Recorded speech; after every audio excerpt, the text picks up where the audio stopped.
Voilà, enregistrement lancé. Bonjour, bienvenue à tous. Aujourd'hui, je suis avec Ayot qui va nous présenter la belle destination de la route de la soie et notamment de l'Ouzbékistan. Bienvenue à tous et Ayot, je te laisse la parole. Je t'en prie, à toi. Bonjour, mesdames et messieurs. Bienvenue à notre webinaire. Je suis content que voilà, vous êtes intéressés à notre destination et pendant 1 heure, on va discuter sur une des belles destinations du monde et vous ne regretterez jamais de participer à notre webinaire. Alors, notre webinaire, nous, on a appelé comme les merveilles de la route de la soie parce que l'Ouzbékistan se trouve au cœur de l'Asie centrale à l'époque, qui était les grands carrefours de la route de la soie.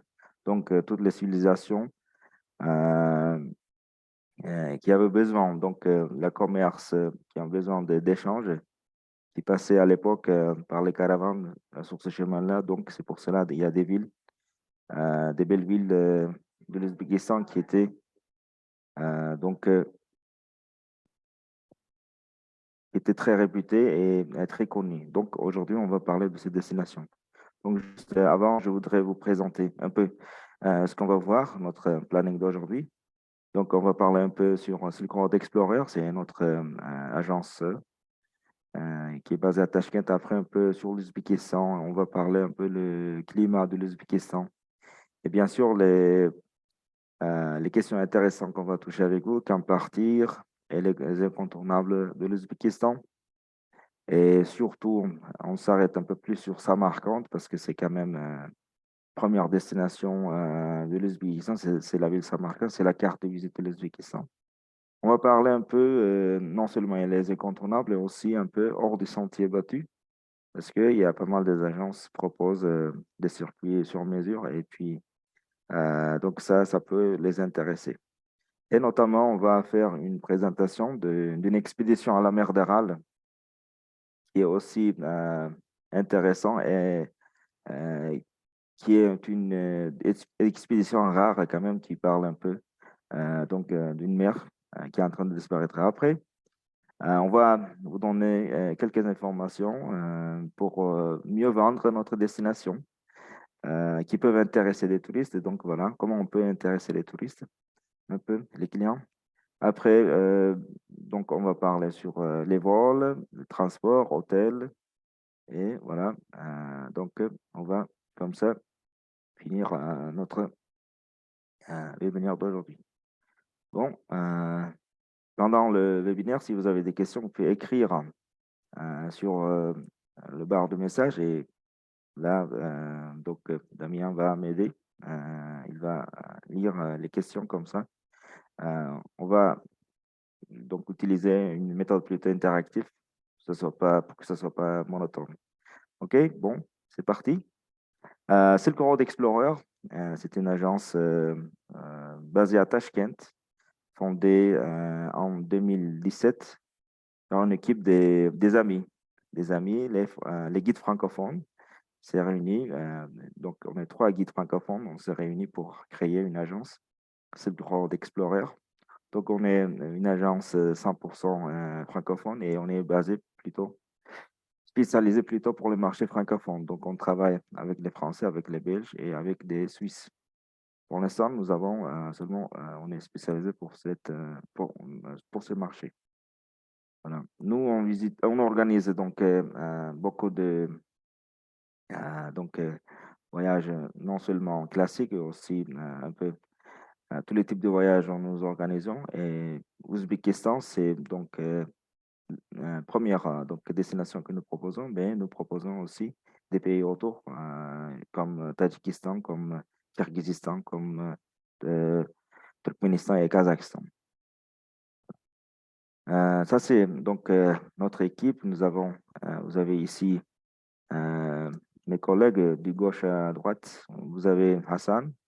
Hassan, il est spécialiste pour pour le trekking, pour les montagnes, donc tous ces parties un peu hors des sentiers battus, c'est lui qui s'occupe. Après, un deuxième, c'est Noureddin, c'est le responsable de notre agence. Troisième, c'est Fourkat, un de nos guides expérimentés. Et le dernier, c'est moi qui s'occupe plutôt des demandes individuelles et sur mesure. Un peu la carte de la région et où se trouve l'Ouzbékistan. L'Ouzbékistan se trouve au cœur de l'Asie centrale. Donc, vous avez 5 pays-Istans et donc en milieu, c'est l'Ouzbékistan. C'est l'Ouzbékistan, c'est le pays qui a frontière commune avec les autres pays. Donc, nous avons une frontière avec l'Afghanistan, après Turkménistan, Kyrgyzstan, Tadjikistan et le nord, c'est Kazakhstan. Donc, entre la Russie et nous, il y a Kazakhstan. Entre l'Iran et nous, c'est Turkménistan. Donc, voilà pour savoir mieux un peu où se trouve géographiquement l'Asie centrale et l'Ouzbékistan notamment. Ça, c'est la carte du pays. Vous avez donc Tashkent, c'est la capitale, Samarkand, première destination touristique après Bukhara.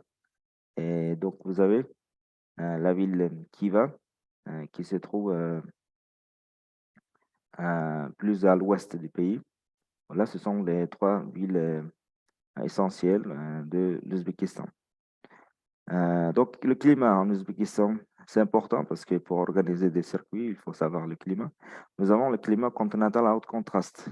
Donc, il fait très chaud et sec, chaud et sec en été et donc il fait froid et humide en hiver. Il neige, il pleut.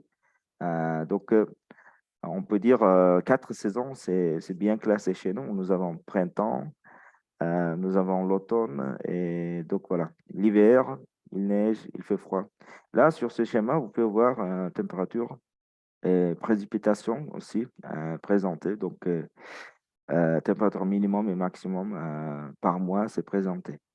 Donc, meilleure saison, donc quand partir, vous avez voilà, une autre un schéma qui nous présente les périodes favorables pour venir en Ouzbékistan. Donc, nous ici, nous classifions en 4 périodes. La rouge, c'est l'hiver. C'est plutôt pour les sports d'hiver. Donc, ceux qui aiment faire du ski peuvent venir aussi, en même temps, visiter donc les monuments. En hiver, il fait froid, mais pas toujours. Donc, température moyenne, 6-7 degrés, donc au mois de janvier. Ça peut être plus, ça peut être moins selon le climat. S'il neige, ça baisse, après ça remonte. On a 3 stations de ski à côté de Tashkent et là-bas on peut skier. Bon, cette période, il y a moins de touristes, mais quand même il y a des activités. Comme nous, on est plutôt une destination culturelle, c'est pour cela cette période, nous, on a mis en couleur rouge. Après, nous avons la couleur jaune, c'est mars, juillet et novembre. Ce sont des saisons où on peut visiter, donc sans problème. Mais cette période-là, par exemple, on déconseille d'aller dans le désert ou par exemple, donc des villages, dormir chez l'habitant, nous proposons moins plutôt parce qu'il fait encore frais ou bien très chaud. Donc voilà, c'est pour cela cette partie c'est jaune. Donc après, vert, bien sûr, c'est la couleur où c'est la haute saison touristique, là où il y a donc des grandes vagues touristes qui viennent. C'est la meilleure période pour venir visiter l'Ouzbékistan, c'est 4 mois. C'est avril, mai, septembre, octobre. Et juin, août aussi, on peut venir jusqu'à mi-juin et à partir de mi-août. Donc aussi, c'est favorable pour venir visiter l'Ouzbékistan. Voilà. Donc, meilleur moment pour Ayot, dormir. excusez-moi de vous couper, j'ai une petite question. Du coup, je me permets de vous la lire. C'est quand le meilleur moment pour dormir en yourte? On me demande. Meilleur moment, c'est à partir donc du mois d'avril, avril-mai jusqu'à mi-juin. Juillet, il fait un peu chaud. À partir de mi-août jusqu'à fin octobre, on peut aller dormir sous la yourte. Au mois de juillet aussi, nous avons des groupes qui vont dans le désert dormir sous la yourte.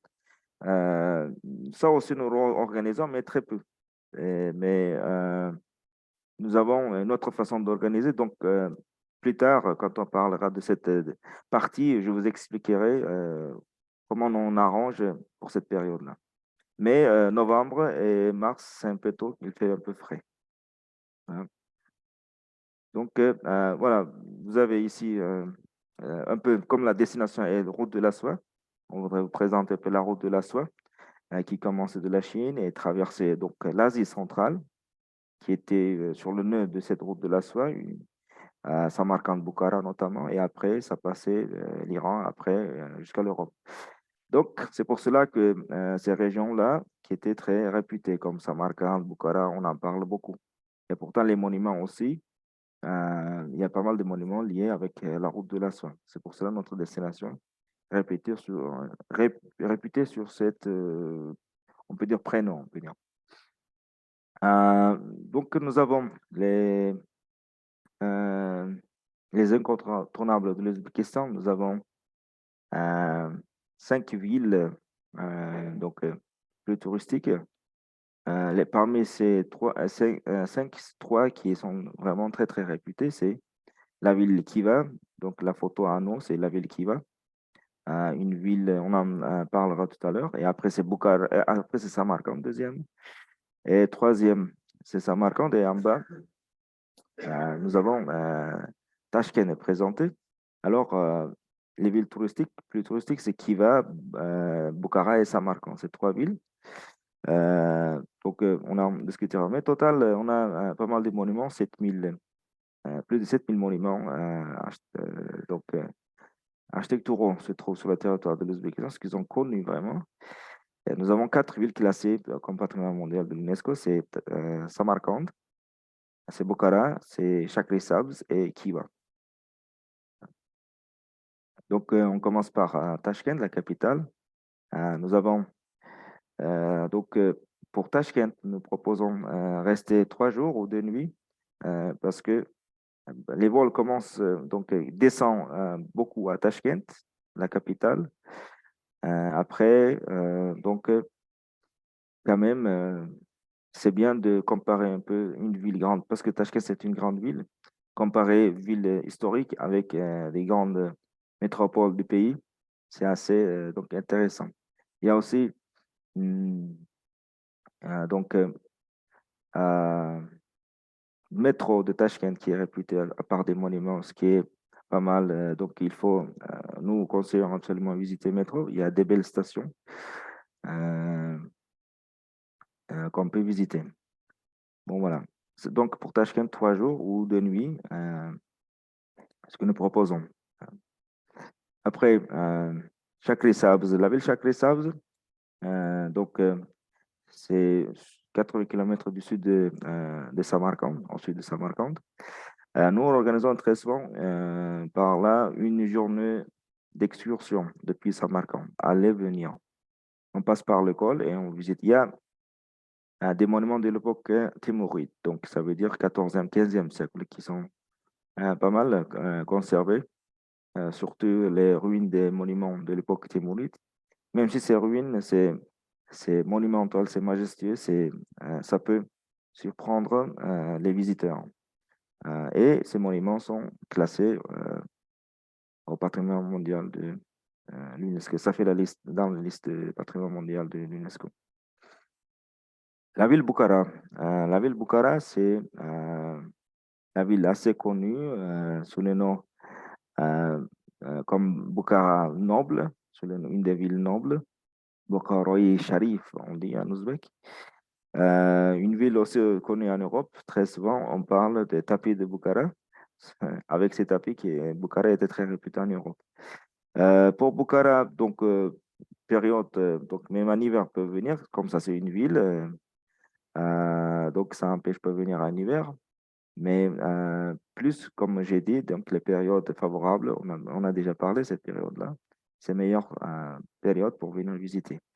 2 jours de visite, c'est pour voir les essentiels du pays, de la ville. C'est une journée entière pour visiter la vieille ville et une journée, donc visiter les monuments autour de la ville avec 3 nuits. Donc, on peut ajouter encore 1 ou 2 nuits, 1 ou 2 jours facilement. Il y a assez de choses à visiter à Bukhara. Donc, ce qu'on peut voir, donc voilà, vous avez des monuments. non seulement un monument, on peut voir beaucoup d'artisanat parce que Bukhara, c'est un centre d'artisanat. S'il y a des clients qui s'intéressent beaucoup à l'artisanat, donc ça c'est Bukhara, ça peut répondre. Il y a des concerts aussi, on peut organiser dans la cour des madrasas. Il y a une synagogue juive aussi à Bukhara qu'on peut aussi visiter. Après, nous avons Kiva. Donc voilà, la ville Kiva. Une ville, donc musée, on peut dire. Un musée en plein air. Il y a plein de monuments, mosquées, minarets entourés d'une rempart qui est pas mal conservée, avec 4 portes d'entrée. Euh, Ça donne une bonne image des villes du Moyen Âge, comment c'était en Asie centrale des villes au Moyen Âge, ou bien à l'époque caravanière, là on peut voir. Et Kiva porte surnom comme la ville de mille et une nuits, parce que, alors regardez, vous avez une photo de la porte, une des portes d'entrée, et toute une ville conservée avec plein de mosquées, minarets. Et le soir, comme la lumière, donc le noir cache tout ce qui est moderne, on a l'impression qu'on est dans une conte de mille et une nuits. C'est vraiment une belle ville. Voilà. Après, nous avons donc c'est Samarcande. Là, Samarcande, aujourd'hui, on voulait vous présenter un peu plus parce que quand même, Samarcande, c'est la carte de visite de l'Ouzbékistan. Les gens ne connaissent pas souvent l'Ouzbékistan, mais ils connaissent Samarcande.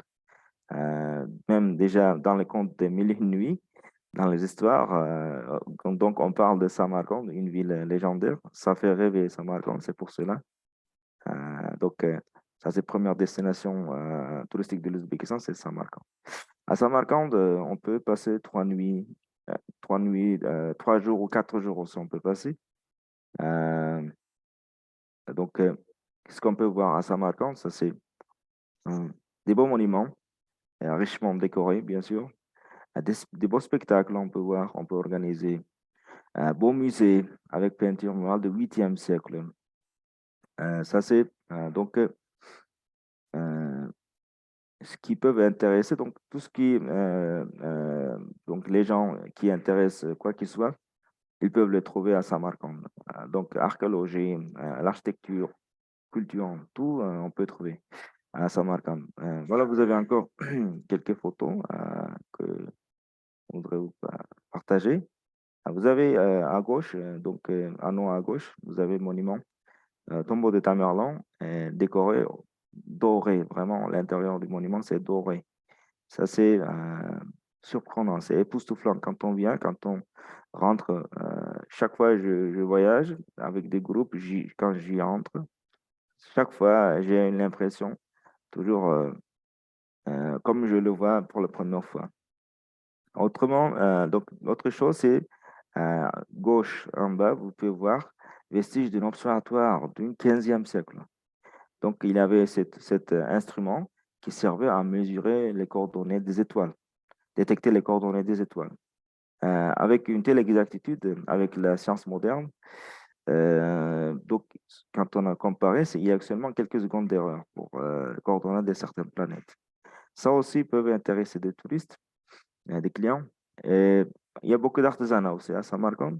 Notamment, voilà, à gauche en bas, vous pouvez voir fabrication du papier de soie de Samarkand. Samarkand, c'était très réputé par son papier. C'est le troisième pays où on a commencé à fabriquer papier. Et ça vaut le coup de visiter cette fabrique et il est très bien. Donc, l'environnement aussi qui est pas mal. En haut, on voit une synagogue. Il y a une synagogue juive à Samarkand aussi. Une synagogue du 19e siècle avec une coupole, comme coupole des mosquées. C'est impressionnant. Une petite communauté juive habite encore. Euh, on est un pays donc laïque. Et l'islam, c'est l'islam tolérant. Il y a beaucoup de confessions comme ça, vivent depuis des siècles ensemble. Voilà. Donc, bien sûr, euh, la carte de visite de Samarkand, c'est la place Régistan. Alors, vous avez la place à gauche dans la journée, trois grands monuments du 15e, 17e siècle. Donc, c'est impressionnant. Le soir, le jour et, donc, et la nuit, une place euh, impressionnante, vraiment. Vous avez une photo, ce qui est à gauche en bas, c'est l'intérieur d'une des mosquées qui se trouve dans cette place, aussi très, très dorée. Euh, une vraie richesse. Le soir, le monument est éclairé avec des couleurs, ça change un peu les couleurs, comme vous voyez sur la photo. Et sur commande, on organise un 3D show. Ce que vous voyez en bas à droite, ça c'est sur cette place, on est en train d'organiser donc un show, 3D show. On va au milieu, à cheval, c'est un héros national, c'est Tamerlan, qui a choisi Samarcande comme sa capitale. Donc, pas mal de monuments de Samarcande datent de l'époque timouride. Donc, ça c'est Samarcande peuvent être comme la carte de visite de l'Ouzbékistan. Donc, les clients, quand ils demandent où se trouve l'Ouzbékistan, on présente tout d'abord Samarcande. Voilà. Donc, on va sortir un peu maintenant hors du sentier battu. Donc, entre, voilà, vous avez Bukhara et Samarcande. Entre les deux, vers le nord, il y a le désert Kizilkoum. Et c'est là qu'il y a Camp de Yourt, comme on a posé la question. Et il se trouve non loin du lac Haïdarkoul. Voilà, cette région-là. Et il y a un village, Ashraf, c'est par là, il y a des montagnes basses, montagnes Nourata. Donc, on organise les randonnées avec nuit chez l'habitant. Notamment en jaune, en bas, vous pouvez voir une destination du sud de l'Ouzbékistan qui descend jusqu'à la frontière avec l'Afghanistan. Là aussi, il y a des beaux paysages, des beaux trekking qu'on peut organiser. Donc, on en discutera. Donc, des slides suivantes, donc il en parlera. Et aussi, une petite région à côté de la capitale Tashkent, il y a les montagnes Chimgan. Par là aussi, nous organisons des trekking. Voilà. Tout d'abord, c'est à côté de Tashkent, nous organisons des randonnées de différents niveaux, faciles, moyennes ou bien difficiles. Donc, une journée de randonnée jusqu'à une semaine. On peut organiser une nuit sous la tente ou bien dans les bivouacs, ou bien aller-retour chaque fois au village. Donc, il y a pas mal de types de randonnées qu'on peut organiser. Nous organisons aussi des randonnées à cheval aussi dans cette région. Euh, il y a un lac ici, donc le lac Charbak, donc il y a possibilité de se baigner aussi. Donc le désert, voilà, désert Kizilkoum, comme j'ai montré sur la carte, Camp de Yourt. Ici, on voit ce désert. Alors, Camp de Yourt se trouve 5 km d'un lac Haïdarkoul, qui est assez grand, lac salé. Euh, Pendant la saison chaude, on peut se baigner dans ce lac. Donc, pendant la période, par exemple, voilà, vous avez posé la question, quand il fait très chaud, par exemple, au mois de juillet aussi, on a eu des groupes. Nous, au lieu d'arriver direct au camp de Yourt, nous, on amène des clients directement au lac.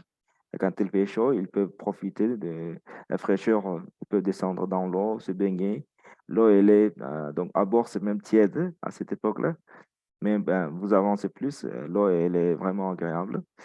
Et quand la chaleur se calme et on amène les touristes au camp de Yourt, c'est là déjà, on sent moins la chaleur. Voilà. Mais ce sont des yurts, il y a pas de clim, par exemple, le confort est quand même minimum. Toilette, douche se trouve dehors. Ce qu'on peut organiser, ça c'est, nous organisons un balade dans le désert. Nous y organisons jusqu'à 2 jours d'excursion avec 2 nuits.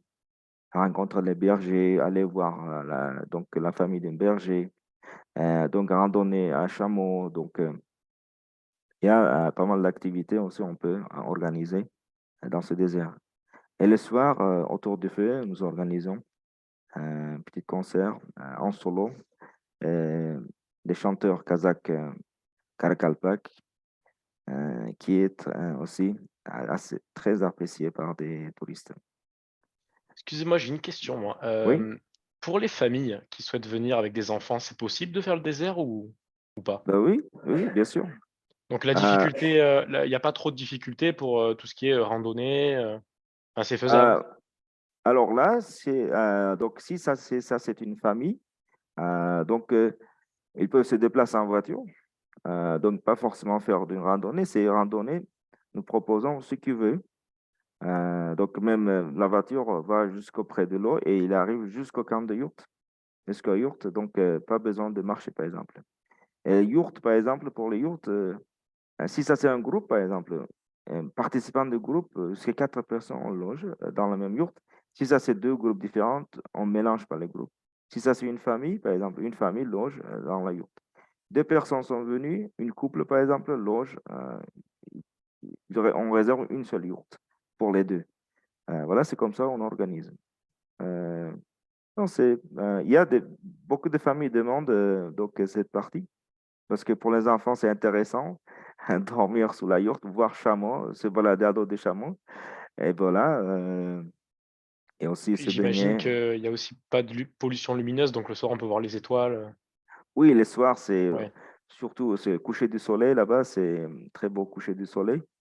Et le soir, s'il n'y a pas la lune, on peut voir des belles étoiles. Le ciel est très clair. Voilà.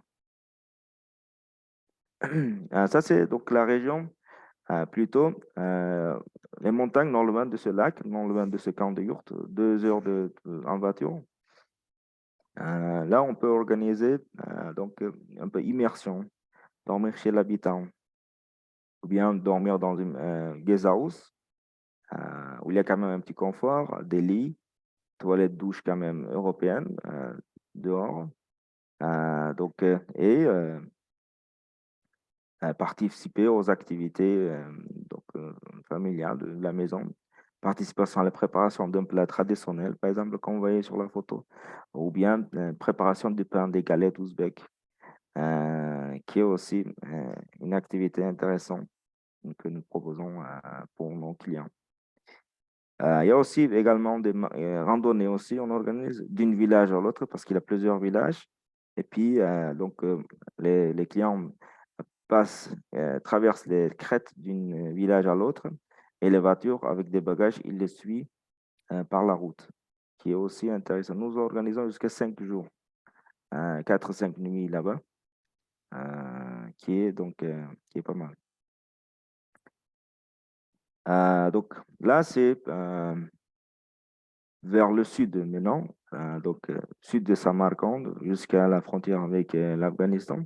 Cette partie, il y a euh, pas mal d'activités on peut organiser. C'est tout d'abord, c'est une archéologie un peu, parce qu'il y a des monuments, comme vous voyez sur votre gauche, en haut. C'est un site bouddhiste date du premier siècle de notre ère, premier, troisième siècle de notre ère, qui est un peu entretenu, un très, très ancien monument. Euh, des forteresses, comme vous voyez sur la photo à droite en haut, donc les ruines qu'on peut visiter. Il y a aussi des monuments, quelques monuments. Ça, c'est dans la ville de Termez, c'est extrême sud de l'Ouzbékistan. Et entre Samarkand et cette ville, il y a des montagnes, bien sûr. Et là, nous organisons des randonnées, dormir chez l'habitant.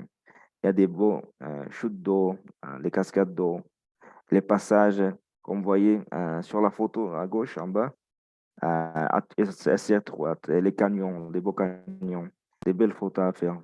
Euh, Nous organisons donc quelques jours dans cette région aussi. Ici, nous avons l'est du pays, c'est la vallée de Fergana. Ici, c'est plutôt culturel comme destination et plus artisanat. 2 jours, 3 jours, on peut organiser dans cette région aussi. Et quand nous organisons, par exemple, des voyages combinés avec Kyrgyzstan, depuis la frontière, les clients peuvent passer directement dans les pays voisins. Donc voilà, c'est un peu artisanat sont présents ici. Vous avez Coutellerie, vous avez donc soie, il y a une fabrique de soie qui est très réputée dans cette région, Yodgorlik. Là, on peut voir le processus de savoir la soie, du cocon jusqu'à tissu, toutes les étapes et la technique euh, depuis donc premier siècle de notre ère qui est conservée jusqu'à nos jours. Et la poterie, il y a une ville, Ristan, qui est très, très réputée par sa poterie. Il y a de belles poteries, non, de belles artisanats, on peut voir dans cette région. Donc, voilà, on est venu maintenant plutôt extrême ouest du pays, là où il y a la mer d'Aral. Ça, c'est une photo ancienne de la mer d'Aral. Actuellement, il est asséché. Bon, on en parlera tout à l'heure. Cette région, euh, qu'est-ce qu'on peut voir dans cette région? C'est la République autonome de Karakalpaki qui fait partie de l'Ouzbékistan. Voilà ce qu'on peut voir ici. Il y a un beau musée, très très beau musée, un musée Savitsky qui propose beaucoup de tableaux, donc tableaux des peintres avant-garde russes au début du XXe siècle. Ça, c'est selon cette collection, ce musée occupe deuxième place dans le monde après l'Ermitage. Il y a et non seulement ça, il y a aussi donc art appliqué à Karakalpak aussi s'est présenté. Donc un très beau musée. On l'appelle le Louvre des Steppes. Et un journal français sur ce devise. Il a fait un article qui a eu beaucoup de succès. Donc on peut voir aussi cimetière des bateaux. Donc il y a Villemoynac, là où il y avait à l'époque un port où s'arrêtaient les bateaux, devenait cimetière des bateaux. Mais aussi, on peut voir une nécropole, là, ce qu'on voit sur la photo, à droite en haut. Et ce que vous voyez, donc à droite en bas, c'est une forteresse dans le désert. Il y a quelques forteresses datant de 4e, 5e siècle avant Jésus-Christ jusqu'à 2e, 3e siècle de notre ère, abandonnées, qu'on peut visiter. Donc, pour ceux qui sont intéressés à archéologie ou des belles photos, donc on peut voir le désert. Donc, ça, c'est une destination que nous proposons. Maintenant, on parle un peu expédition à la mer d'Aral, parce que ça, c'était une des spécificités de notre webinaire, de parler un peu de la mer d'Aral. La mer d'Aral, voilà, regardez sur la photo, donc entre 1917 et 2020, une mer, 60 1000 km², il en reste que seulement 5000 carrés de territoire, ils perdent. Donc vraiment, presque plus de 90% de territoire, il a déjà perdu. Il va, donc dommage, assécher. Pourquoi nous proposons cela pour notre webinaire aujourd'hui? Parce que le problème écologique de plus en plus global est présent avec le réchauffement climatique, tout ça. Et pour les gens, c'est intéressant de voir une grande catastrophe écologique de notre planète. Ça, c'est la sécheresse de la mer d'Aral. Et ça, c'est surexploitation des ressources d'eau qui a provoqué ce problème. Et il y a pas mal d'intéressés, ils veulent voir ce problème, cela, avec ses propres yeux. Il y a quand même une mer qui est en train de disparaître. Au bout de 10 ans, 15 ans, peut-être, il n'existera plus, peut-être, hélas. Euh, mais nous proposons cette partie parce qu'il y a dans cette région les gens qui n'ont pas d'activité, qui n'ont pas de moyens, par exemple. Et là, ça peut les aider un peu, cette activité touristique. Par exemple, manger là-bas, donc loger là-bas. Donc ça aussi peut donner un peu de boulot euh, pour les habitants de cette région. Voilà, ça c'est photo de cette ex-désert et vous avez photo à droite, donc l'eau qui est restée, donc une des levées du soleil sur la mer qu'on peut voir. Donc, ce que nous organisons ici, voilà, c'est sur la carte, vous pouvez voir. On part de Noukous, on va vers Moïnac. Moïnac, ça c'est là où il y a le cimetière des bateaux. Après, on roule sur Exmer, on monte sur le plateau, il y a un plateau Stuyurt, et on arrive logé en camp de Yurt, non loin de la mer. Il y a une très belle vue sur la mer. Donc, camp de Yurt se trouve à la hauteur. Après, on retourne par plateau Stuyurt. Il y a un beau lac, Sudochi, un petit coin de la mer d'Aral qui est conservé, on peut dire, avec poissons, beaucoup d'oiseaux. Ça nous donne une idée comment c'était à l'époque la mer d'Aral, alors le sécheresse. avant l'achèvement. Et on redescend sur nos courses. Ça prend minimum 2 jours, une journée pour aller. Ça, c'est une expédition en 4x4. Et le lendemain, un retour. Donc, le matin, si on part, le lendemain, dans l'après-midi, on est de nouveau à nos courses. Donc, voilà. Voilà quelques photos de cette expédition. Donc, là, c'est la mer où il y a l'eau. Et vous avez lever du soleil, plutôt pas coucher, lever du soleil. Vous avez avec des flamingos roses. Flamingo, c'est l'oiseau migrant qui s'arrête au lac Sudoche. Ça, c'est le lac Sudoche. Et vous avez Plateau Sur qui fait des canyons qui sont très, très beaux. À l'époque, jusqu'au pied des canyons, il y avait l'eau. Actuellement, comme vous voyez, c'est désert. Donc, mais des beaux canyons qu'on peut photographier. Et dormir sous la yourte, on voit, il y a une très belle vue sur le lac, sur la mer qui est en train de sécher. Très beau lever du soleil sur la mer. Voilà. Donc ça, c'est une expédition sur la mer. Maintenant, on parle un peu comment mieux vendre cette destination. Je pense que cette question intéresse tout le monde. Donc, pour intéresser, déjà, nous avons choisi 4 éléments essentiels. Première chose, pas de visa pour pas mal de pays d'Europe, la France, les Français, Suisses, Belges, notamment les Allemands aussi. Donc, les ressortissants de l'Union européenne peuvent venir sans visa. Jusqu'à 30 jours, ils peuvent voyager sans visa. La deuxième chose, c'est une destination sûre et sécurisée. Donc, les soirs, on peut sortir, il n'y a pas de problème. Vous avez, au niveau du Covid aussi, on n'a pas de problème. Donc, il n'y a pas de restrictions. Euh, donc, le pays qui assure donc, pour la sécurité aussi. Donc, sortir les soirs, il n'y a aucun problème. Troisième chose importante, c'est nourriture. Nourriture ouzbek, c'est pas très épicé, c'est à la goût des Européens. Les Européens adorent les plats ouzbeks, légèrement épicés, donc un peu gras, mais quand même un peu gras, mais dans le restaurant, ils savent servir aux touristes. Actuellement, ils ont appris. Donc, ils servent moins gras.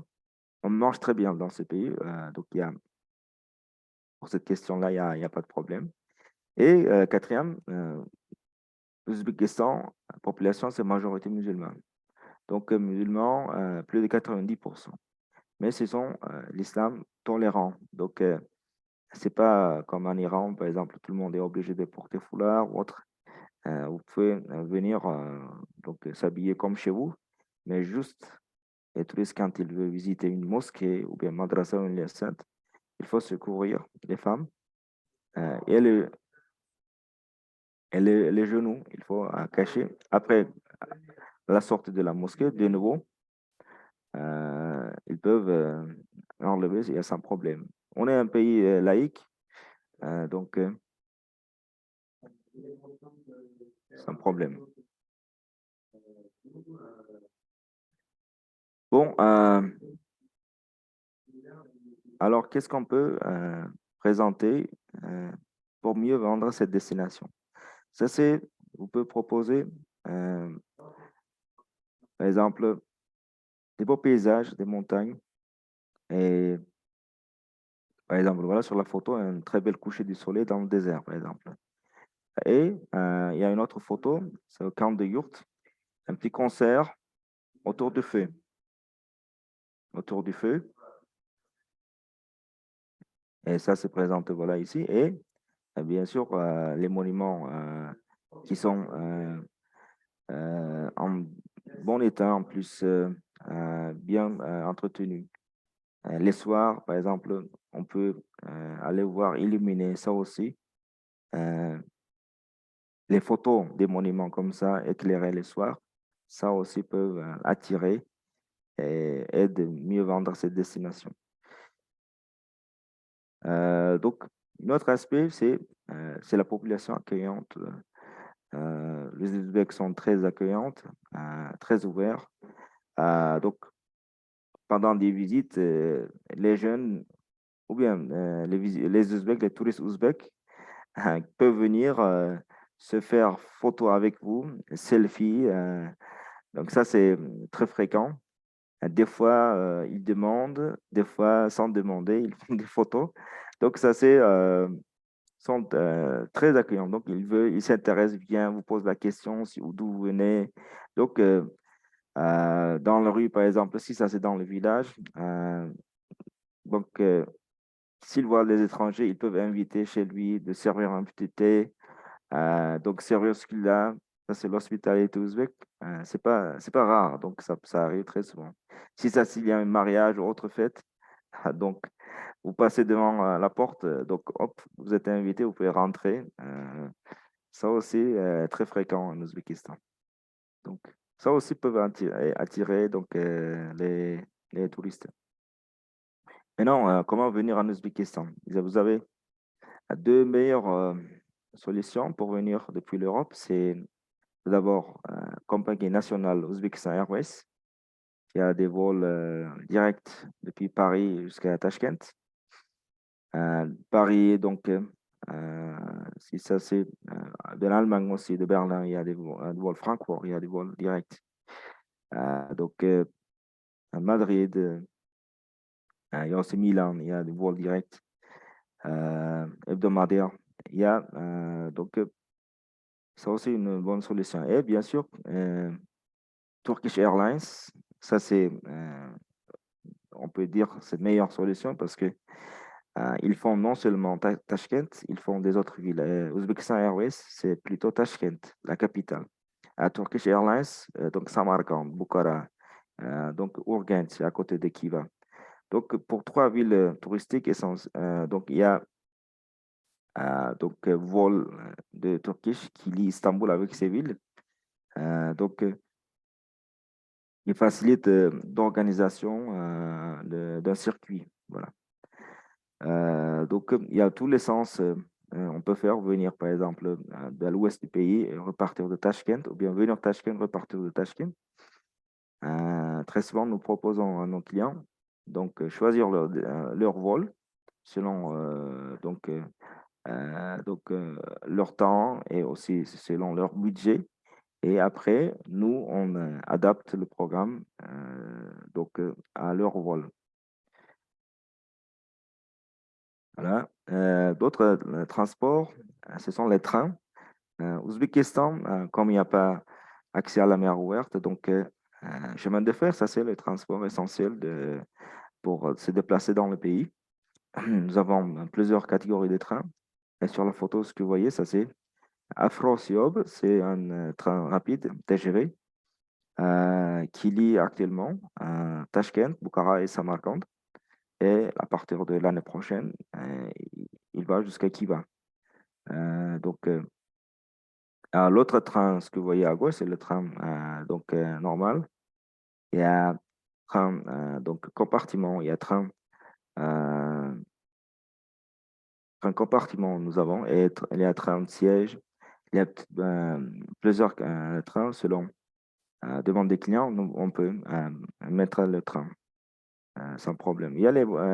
Par exemple, les touristes s'intéressent beaucoup voyager en train de nuit de capitale, par exemple, vers l'ouest. C'est une expérience immersive. Là, c'est le meilleur moment de mettre en contact avec les locaux, voir comment ils se déplacent, un peu voir une vraie vie. Et c'est de plus en plus fréquent. Mais il y a vol aussi, vol intérieur, qui lie Tashkent, plutôt c'est la capitale, est liée avec des régions autour.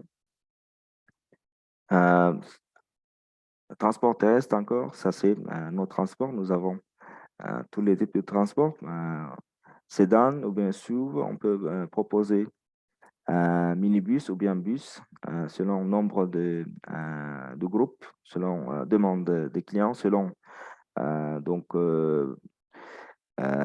budget. On peut proposer donc pas mal de différentes catégories de transport.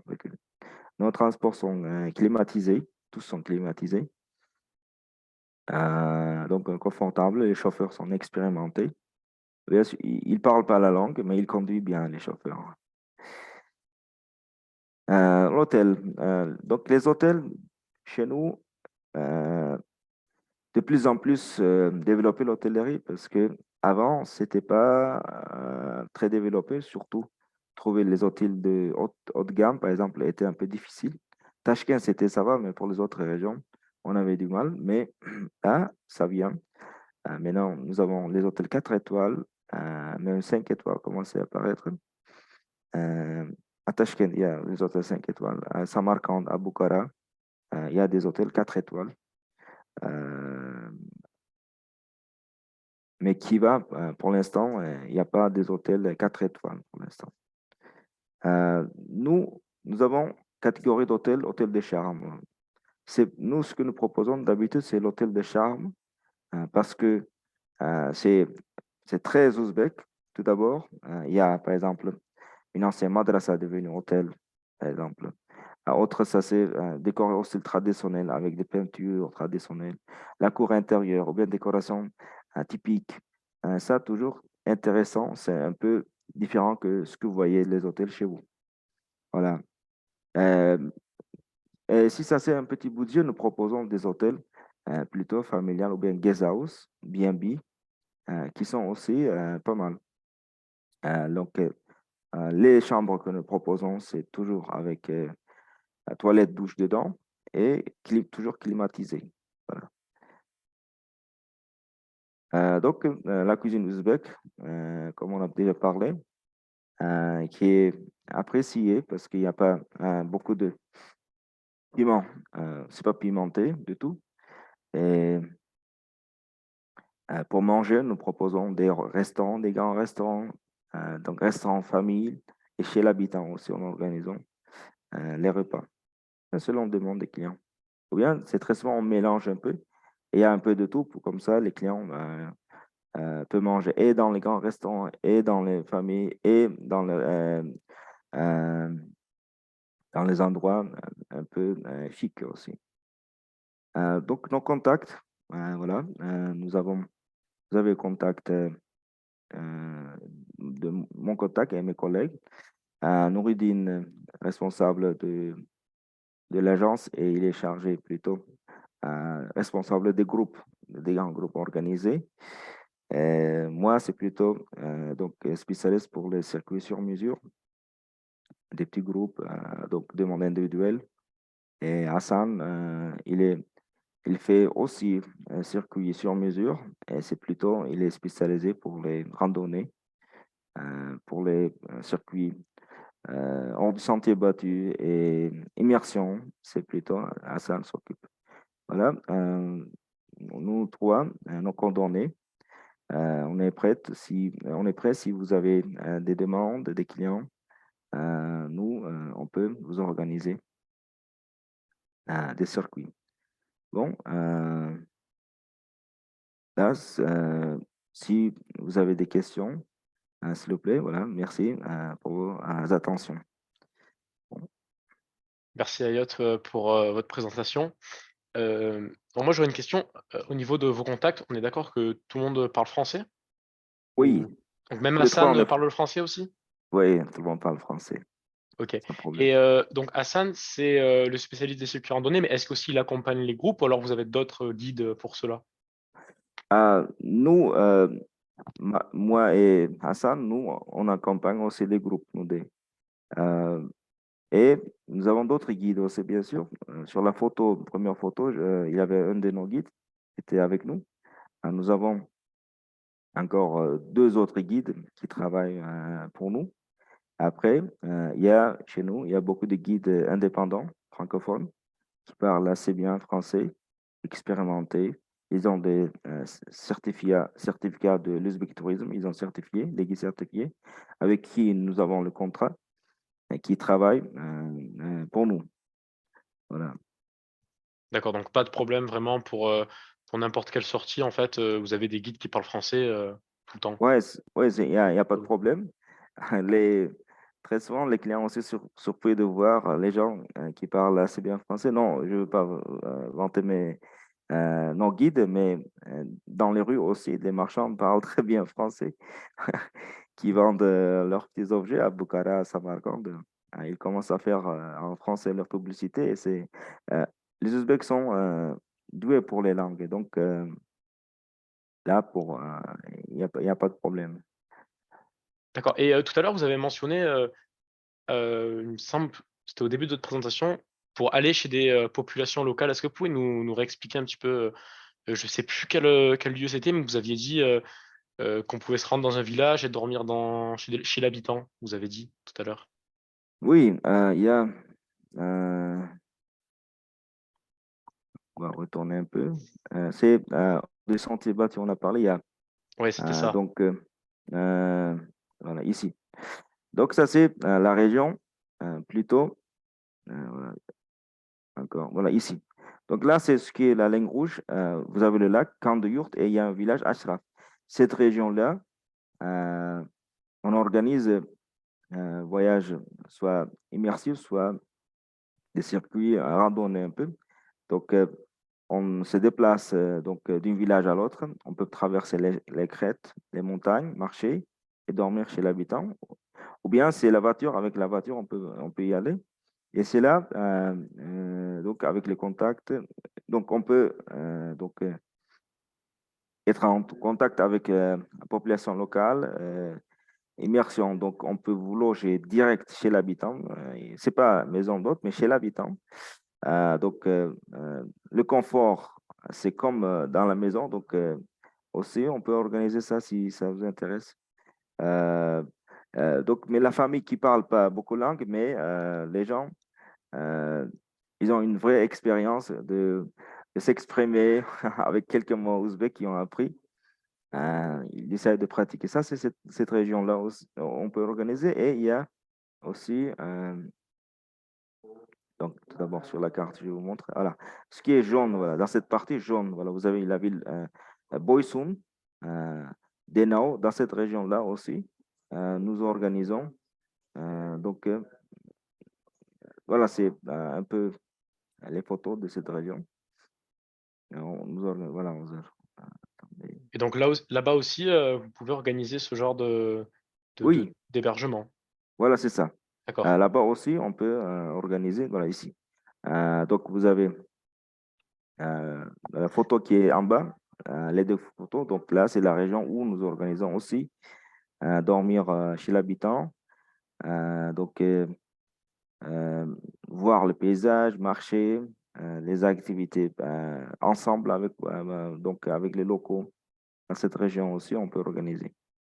Sud de l'Ouzbékistan, c'est très peu proposé en Ouzbékistan, c'est un peu moins connu. Et nous, plutôt, nous faisons une promotion dans cette région. On essaie de développer un peu écotourisme dans cette région. Voilà. Donc, est-ce que vous avez des exemples un petit peu de ce que de ce que vous faites au niveau écotourisme, plus ce type peut-être d'excursion plus verte ou ce que vous avez mentionné, l'écotourisme. Mm. Alors, Bon, déjà, après, vous faites des randonnées, c'est vrai que ça, c'est. mhm. Euh, Ici, dans cette région-là, là, c'est le village Ashraf, euh, il y a une famille qui est en train de créer les, les maisons éco. Donc, ça, c'est tout est en bois. Euh, donc, euh, donc pas de clim, bien sûr. L'électricité, c'est avec panneaux solaires. Donc, et l'eau chaude aussi, c'est avec des panneaux solaires. Donc, l'essaye de l'organiser, nous, on est investi un peu. Nous, on aide un peu, une aide financière pour lui, pour développer, par exemple, son idée, qui est pas mal. Et ça sera première, par exemple, maison d'hôtes, éco, dans cette région. Là, il y a les travaux continus, donc les maisons en bois qui sont déjà faites, montées. Et maintenant, ce qui est besoin, cette famille, donc acheter des panneaux solaires pour électrifier leur, leur maison en bois. Donc, c'est déjà cette saison, ils attendent déjà leurs premiers clients. Par exemple, c'est un projet, c'est ici. Euh, Nous, on organise aussi d'autres activités comme aide. Par exemple, dans ce village, il y a des écoles. avec un partenaire, nous organisons une aide pour cette école. L'année passée, donc, il y a deux écoles qui étaient donc investies donc, par, par nos clients. Donc, parce qu'une partie du revenu était dépensée pour donc, équiper le village. Donc, avec des tableaux, avec des manuels, avec donc, les outils pour les enfants. Mhm. Ça aussi, cette partie. Alors, une autre partie, c'est ici. Alors, attendez. Tout d'abord, voilà, c'est ce qui est jaune. Voilà, ça aussi, cette partie aussi. Alors là, je vous montre de nouveau ces photos-là. Et là aussi, nous organisons des randonnées. Donc, ici, pareil. Donc, les guest houses sans clim. Donc, il n'y a pas de gaz. Ils utilisent du bois pour faire du feu, leur feu. Donc, ça, c'est aussi très éco, si vous voulez.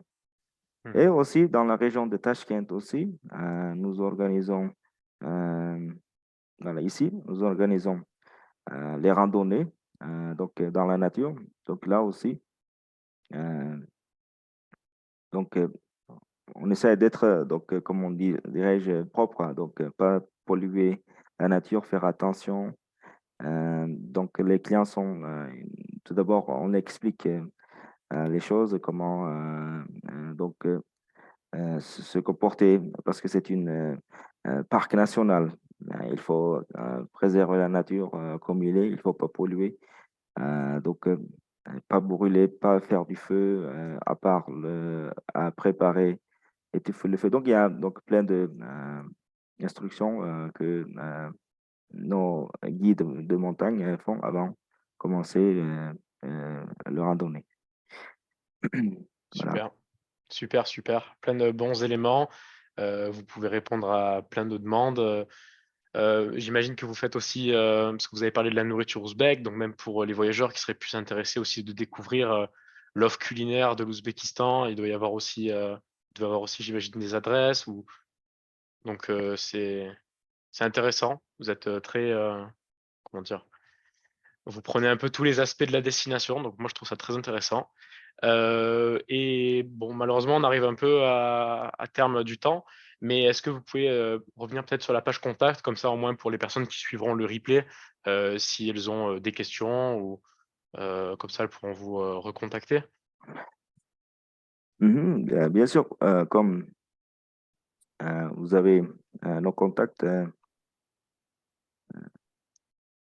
sur les donc, webinaires à la fin, avec numéro tout ça, donc vous pouvez contacter si vous avez des questions. N'hésitez pas, après le webinaire, vous pouvez écrire la info. Ça, c'est notre, c'est le mien, c'est mon mail professionnel dans lequel vous pouvez écrire si vous avez des questions sans problème. Donc, je peux vous répondre et aussi également, ici, vous pouvez trouver mon numéro de téléphone euh, sur ma photo. Donc, là, c'est où il y a WhatsApp. Vous pouvez me contacter par WhatsApp sans problème si vous avez des questions ou bien des demandes sans problème. Donc, on est prêt à vous répondre. Super. Ben, je vous remercie Ayot pour votre présentation très complète. Franchement, c'était très très complet. On a tout bien revu. Et alors, j'ai un petit message. Voilà, j'ai Noam qui nous remercie donc de la présentation. Merci. Merci à tous d'avoir suivi aussi le webinaire. Voilà, Marianne qui nous dit que ça fait envie. Donc, voilà, Ah, vous avez, vous avez fait rêver. vous êtes tous Et puis bienvenus. voilà, écoutez, merci à Yacht, merci à tous, et je vous dis à la prochaine fois. Merci. Merci, au revoir. À très bientôt.